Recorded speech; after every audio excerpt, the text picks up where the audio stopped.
Dan Bello ya zama tsumaggiyar kan hanya, fyaɗe yaro fyaɗe babba, kamar yadda Hausawa masu karin magana kan faɗi.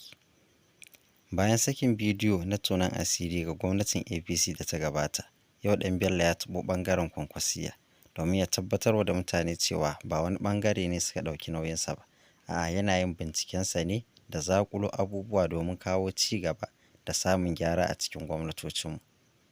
Domin duk gwamnatin da ta san ana yin irin wannan tone-tonen za ta yi matuƙar taka tsantsan domin ta ga ta yi abin da in an tashi irin wannan binciken ba za a tono ta ba.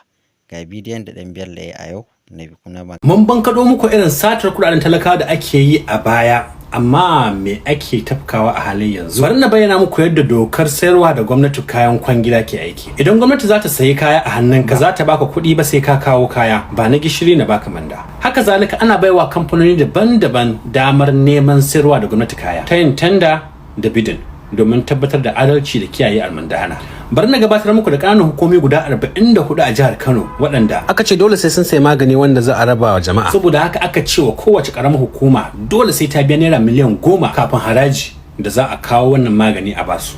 Bari mu bita, idan gwamnati za ta sai da kaya sai an kawo kaya take bada, kuma ana baiwa waɗannan kamfanoni damar yin tanda da kuma a zo a yi bidin. Yau wato an gane. Yanzu ga wani sako nan da ɗaya daga cikin shugaban hukuma ta ƙananan hukumomi da turawa duka ciyawomin ƙananan hukumomin jihar Kano. Hello ƴan uwa, barkanmu da yamma da fatan an wuni lafiya. Ya ruwa?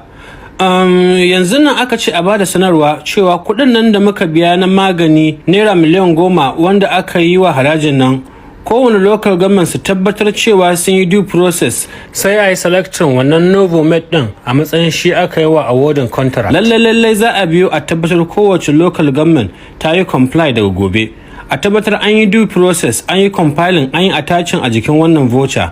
Wannan shine umarni. Lallai gobe kowa ya yi wannan shine umarnin. Ina mana fatan Allah ya kare mutuncin mai kare mutuncin gwamnatinmu. Wato man sagir shi wannan kamfanin novomed, ai ina gani ya kamata mu duba asusunsa mu ga ko sun tura waɗannan kuɗi. Idan muka lura za mu ga ƙananan hukumar da suka turo kamar Tofa, Bebeji, Ɗanbatta, Dawakin Tofa, Doguwa, Kumbotso, Tudun Wada, Gezawa, Ungogo, Warawa, Kabo, Kura, Ajingi, Madobi, Bichi, Gwarzo, Rogo, Garin Malam, Takai, Shanono, Kiru, Makoda, Nasarawa da Gabasawa. Wannan abu bai daidai ba.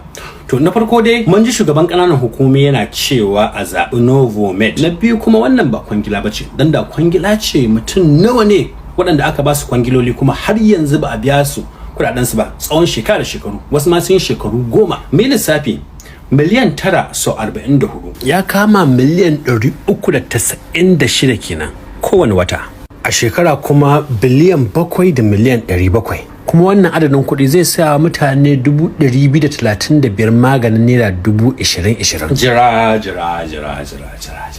To wai waye mai wannan kamfanin na Novomed? Musa Garba Kwankwasa ne, dan uwa ne ga Madugu, shugaban Nnpp na ƙasa kuma uban gida ga gwamnan jihar Kano Abba Gida. Yanzu tambaya na ana ita ce, wai ina hukumar bincike da yaƙi da cin hanci da rashawa na jihar Kano? Ya aka ana irin wannan almundana a fili amma kun zama kamar makafi? Ko dai da gaske ne bangaren gwamnati kawai kuke wa aiki?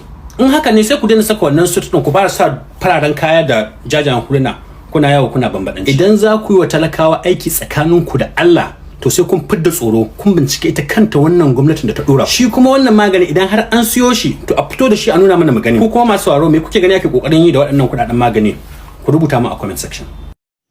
A gefe guda kuma Dan Bello ya fara samun suka a gurin 'yan Kwankwasiyya ta yadda suke ganin bai yi cikakken bayani akan wasu abubuwa kamar su motoci da wasu muhimman abubuwa da aka yi da kuɗin ba, inda suke cewa ba iya magani aka siya da kuɗin ba, an yi gyare-gyare a ɓangaren lafiya kamar manyan asibitoci kamar asibitin Murtala inda aka gyara emergency da wasu abubuwa.